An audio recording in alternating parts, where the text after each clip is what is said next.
Bonsoir, derrière un micro, ça va toujours? Ouais. Super, je suis très contente d'être avec vous ce soir. Moi, c'est Douli, enchantée. Très contente également parce qu'avant, je galérais dans des caves.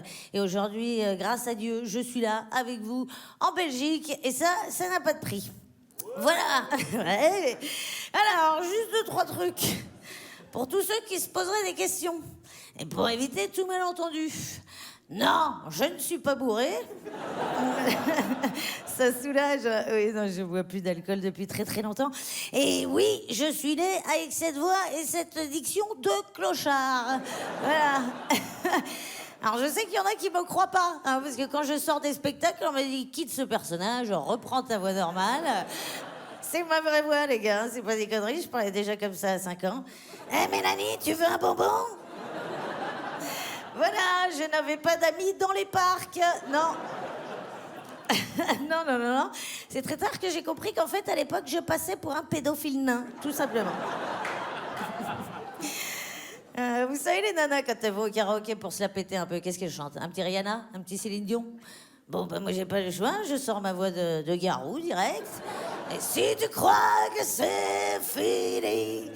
Je fais pas l'unanimité, non, non, je pense que ceux qui m'applaudissent, c'est par peur des représailles, en fait. Vous savez quand même que la seule fois de ma vie où j'ai chanté dans la rue, véridique, hein, je me suis fait arrêter par les flics, voilà. J'ai passé la nuit au poste pour vocifération sur voie publique. Voilà. J'ai donc un casier judiciaire pour avoir chanté. En plus, vocifération, c'est pas très gracieux, tu vois, ça fait genre « Ah, enculé !» Non, je chantais du Laurent Voulzy, c'est doux. En gros, ma voix est considérée comme une arme de catégorie 4. Voilà. Juste avant les tasers et les flashballs, ça fait plaisir. La dernière fois, j'ai arrêté un mec dans la rue, je lui dis « Hey, tu sais pas où est la rue Montmartre ?» Il me dit « Oh là là, ah bah vu que je suis dans le même état que toi, ça risque d'être compliqué !» C'est terrible. Moi, je bois que du thé, vraiment que du thé. Quand les gens me voient boire du thé, ils pensent que je fais une pause pour décuver. C'est chaud.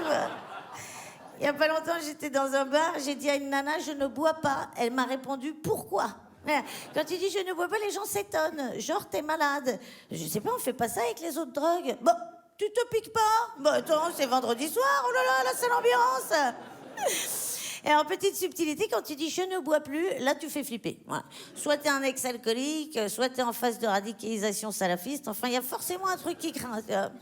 Alors oui, j'ai un passé qui craint, hein, je vais pas vous mentir. Hein, si Pablo Escobar a pu s'acheter sa 3e villa, c'est quand même grâce à moi. Hein, moi, avec tout ce que je me suis mis dans la gueule, vraiment, si je me mets au vélo, je fais le tour de France, en une matinée c'est torché, à midi je suis sur les champs. Merci. Mais je n'ai jamais eu de problème avec l'alcool. Ça, étonnamment, non, pas du tout. Non, après, je me plains qu'on me prenne pour une poivrasse alors que je suis à jeun. Vous savez, il y en a pour qui c'est pire. Hein. Il y a des nanas comme ça qui ont des vraies têtes de salopes, alors qu'en vrai, elles pensent que la sodomie, c'est un pays ravagé par la famine, tu vois. Alors, je vous promets, par exemple, passer pour une alcoolo pour trouver du boulot, c'est très très compliqué, les gars. C'est pire que de faire partie d'une minorité. Il n'y a aucun pays dans le monde où on impose à une entreprise d'embaucher des alcoolos pour respecter les quotas. Tu vois, le quota éthylique, ça n'existe pas dans la vraie vie. Alors après, j'ai quand même réussi à faire pas mal de métiers, hein, malgré mon handicap. Hein. J'ai été gogo danseuse, barmaid. J'ai doublé du porno en allemand. Je faisais le mec, hein, bien évidemment. Ich bin der Plombier. Ça fonctionnait pas mal. Qu'est-ce que j'ai fait d'autre? J'ai fait un petit peu de cinéma aussi, un peu de cinoche, hein, dans des rôles poignants, avec une spécialité. Pute morte de dos à contre-jour. Je vous promets, c'est pas des conneries, le truc est sorti il y a pas longtemps, il y a 2-3 mois à peine. Le réalisateur m'a vraiment appelé. Il m'a dit « Ouais, Doulé, il y a un rôle de pute morte, on a tout de suite pensé à toi. Une évidence. » J'ai dit, mais pute morte, il n'y a pas pute vivante, par exemple? Je sais pas. À la rigueur, pute à l'agonie? Non? Morte? Putain, j'ai même pas été payée. Voilà. Pute morte, bénévole, j'adore ma vie. Au moins, j'ai pas eu à passer de casting. T'imagines un casting de pute morte, la loose? Vous savez, je me suis toujours demandé si un réalisateur ou un producteur de cinéma me proposait de passer un casting dans un hôtel, qu'est-ce que je ferais?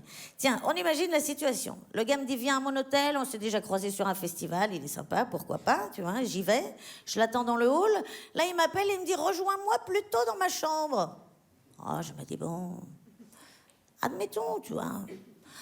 Admettons, le gars est agoraphobe, voilà. Il est connu, il a peur qu'on le reconnaisse. Bon, j'y vais, je pousse la porte, là, je vois du champagne sur la table et des pétales de rose sur le lit. Ah, je me dis, bon... Admettons, tu vois. Admettons, le gars est allergique à la vitelle et il a la main verte. Bon, là, je me retourne, il est en peignoir. Ah, je me dis, bon... Admettons, tu vois, on est à Cannes, il fait chaud, voilà, il sort de la douche, je suis arrivée un peu trop tôt. Bon, jusque-là, ça se tient, les gars, hein. Là, je m'assois, je me dis, on va lire le scénario. Là, il pose sa bite sur mon front. Ah, je me dis, bon... Admettons. Admettons, le gars veut me proposer un rôle de licorne. Ah là, je réfléchis très vite et très fort. Tu vois, je me dis, ah, bite sur le front, palme d'or, bite sur le front. C'est délicat. Non, mais non, là, je me casse, les gars. Ben non, mais je suis pas débile. Ça sent le film à petit budget, ça. Hein? En plus, bite sur le front égale couille sur le nez égale pas du tout pratique pour lire un scénario. Non. J'ai décidé de pas avoir d'enfant non plus. Oh non, ça va, c'est bon. Si c'est pour entendre tous les jours de ma grossesse. Picoler dans votre état, mais quelle honte! Je ne vous félicite pas, mademoiselle. T'imagines, 9 mois de sein, 9 mois de jugement pour qu'au final mon gamin m'appelle papa? Non. Vous savez, c'est terrible, hein. Quand je dis que je veux pas d'enfant, on me dit toujours, mais tu verras, Douli, tu changeras d'avis. Il faut arrêter avec ça, hein. Pourquoi quand je dis que j'aime pas le gratin de chou-fleur ou les petites bites, on me dit pas, mais tu verras, Douli, tu changeras d'avis? Ah, j'entends aussi souvent, ouais, mais enfin bon, on est quand même conçus pour se reproduire. Oui. Très bien. Je veux dire, on est tous nés avec un fion. Dame Nature n'avait pas des projets de sodomie pour tous, a priori. Tiens, comment t'appelles-tu? Cédric. As-tu envie de faire l'expérience de la sodomie en prison? Non? Eh ben, tu verras, mon Cédric, tu changeras d'avis. Voilà. Merci pour lui.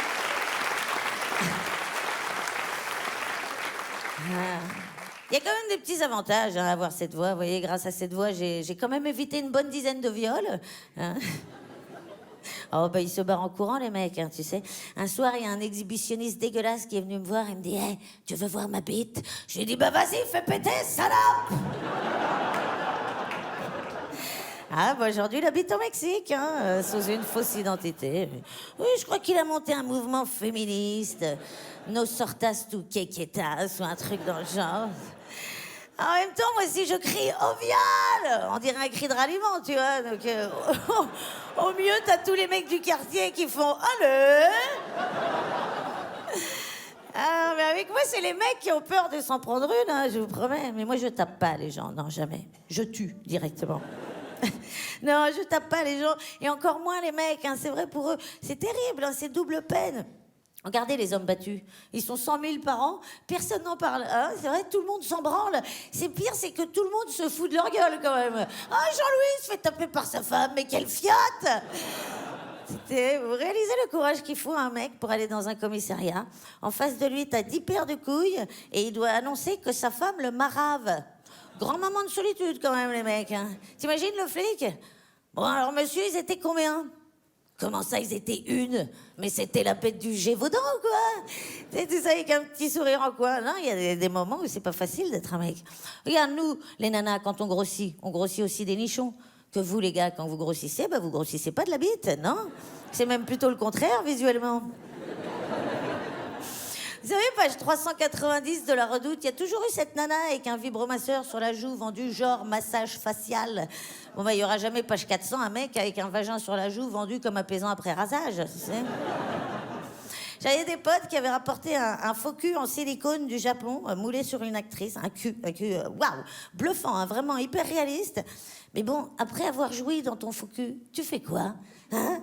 T'es là, seul, en chaussettes, une lingette à la main, cul nu dans ton faux cul. Ah bah mes potes m'ont dit, c'est simple, Douli, tu te sens minable. Oui, bah je me doute, hein. T'en fais quoi après, tu le mets au lave-vaisselle? Non. Il y a un petit côté attachant, mais c'est pas sexy, c'est vrai, c'est encore tabou, vraiment. Et il y a un autre truc qui est tabou, c'est les mecs, les michetonneurs, tu vois, les mecs qui fricotent un peu pour de l'argent. On parle toujours des michetonneuses, on parle jamais des michetos, des michetonneurs. Mon Cédric, est-ce que tu ferais le michetot? Attends, On te propose de satisfaire une octogénaire, voilà, une vieille, hein, sexuellement, pendant 1 an, en échange d'un max de blé, genre 3 millions d'euros. T'y vas ou t'y vas pas? T'y vas pas? Ah putain, elle est où ta femme? Ah, il y veut pas? En général, il faut, si, vas-y. Moi, Cédric, moi, vraiment, eh ben, si tu me poses la question, eh ben, moi, j'envoie mon mec direct. J'en ai rien à foutre. Je lui dis, regarde-moi, chérie, regarde-moi. Je t'aime. Mais tu vas me niquer, mamie. 3 millions d'euros, bordel. Bifle-nous la vieille.